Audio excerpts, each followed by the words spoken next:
आपका स्वागत है। आप सभी ये तो अवश्य सोचते होंगे कि हमारे बच्चों के अंदर भी स्वामी विवेकानंद जी जैसा विवेक होना चाहिए।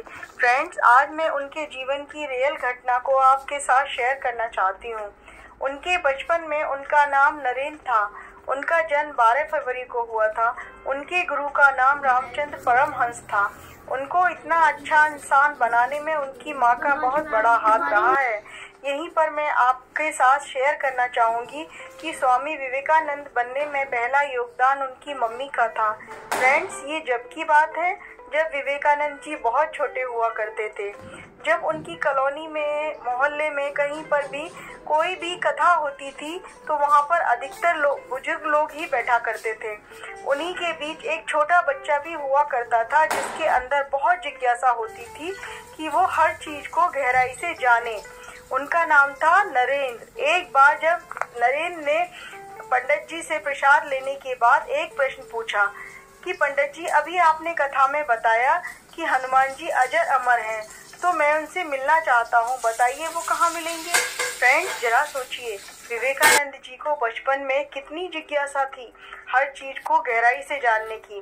तो पंडित जी सोचने लगे, छोटा बच्चा है, इसको बच्चों की तरह समझा देता हूँ। तो उन्होंने कहा, बेटा, हनुमान जी को केले बहुत पसंद हैं। वो अपना सारा वर्क कंप्लीट कर कर रात को केले खाने केले के फार्म हाउस पर चले जाते हैं। सो फ्रेंड्स, उस दिन वो छोटा बच्चा नरेंद्र अपने घर नहीं गया, सीधे केले के फार्म हाउस पर गया और रात भर उसने हनुमान जी का इंतजार किया। जब हनुमान जी नहीं आए तो वो घर वापस होने लगा। उधर उसके घर वाले भी परेशान हो गए। अब जैसे ही दरवाजे पर नोक नोक होती है तो उनकी मॉम आती हैं और झट से दरवाजा खोलती हैं।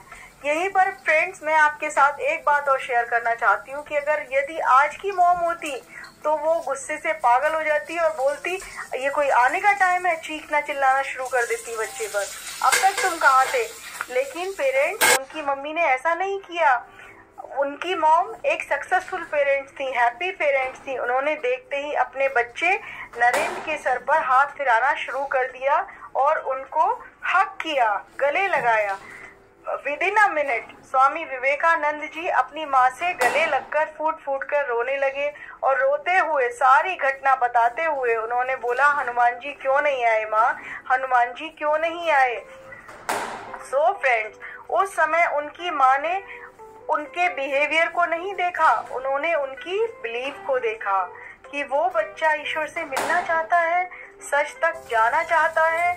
तो उन्होंने उसे डांटा नहीं, गुस्सा नहीं किया। उन्होंने बड़े प्यार से उसकी बात का जवाब दिया, बेटा, हो सकता है श्री राम भगवान ने हनुमान जी को किसी काम से भेजा होगा, इसीलिए शायद वो नहीं आ पाए होंगे।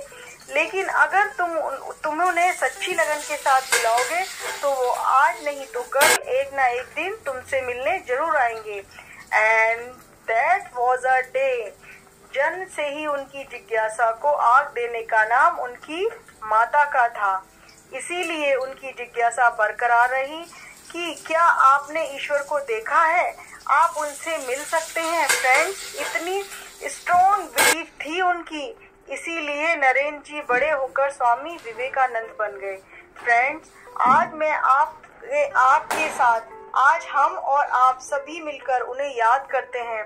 158 सालों बाद भी उनकी बातों को कर उनसे इंस्पायर होते हैं। तो जरा सोचिए फ्रेंड्स, उनकी माँ ने उन्हें कितना डांटा मारा होता तो सच मानिए फ्रेंड्स, हो सकता है एक इंजीनियर और डॉक्टर बढ़ जाता। फ्रेंड्स, हम यदि बच्चों को रोकते हैं, टोकते हैं, उनकी जिज्ञासा को मारते हैं तो उनका व्यक्तित्व कब मर जाता है हमें पता ही नहीं चलता। तो यहाँ पर मैं कहना चाहती हूँ, आप सभी के बच्चे भी स्वामी विवेकानंद की ही तरह हैं। जब तक आप उन्हें समझेंगे नहीं, उन्हें डांटते रहेंगे, मारते रहेंगे, तो आपको ऐसा लगेगा कि हर रोज एक स्वामी विवेकानंद मर रहा है।